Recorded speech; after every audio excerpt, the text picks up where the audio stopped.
hay tres cuestiones fundamentales. En primer lugar, la honradez en el gobierno, y es decir, el primer eje fundamental es la regeneración democrática, es de alguna manera volver a la reputación que teníamos los valencianos, que desgraciadamente se ha manchado en toda España durante ese tiempo. Y un gobierno tiene que dar credibilidad. Y en este momento lo primero es recuperar la credibilidad de las instituciones valencianas, que no tienen ninguna.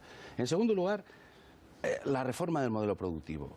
Nosotros tenemos un sistema productivo potente y hay que estimularlo más. En el sistema agroalimentario tenemos una agricultura competitiva, tenemos industrias agroalimentarias de primera dimensión nacional y desde luego también apostar por las nuevas tecnologías, lo que significa la posibilidad de instalar empresas en el espacio de la nueva economía, que hay muchas posibilidades y hay ya pequeñas empresas valencianas que han hecho grandes avances en este ámbito. Por tanto, esta es la segunda gran cuestión, reforma del sistema productivo. Y en tercer lugar, la visibilidad de la Comunidad Valenciana en España, porque es fundamental, de una vez por todas, que nosotros tengamos la financiación que nos corresponde. No puede ser que haya esta diferencia tan enorme, porque a veces se habla en el debate en España sobre las asimetrías que existen o que pueden existir en el futuro. Peor que ahora, imposible.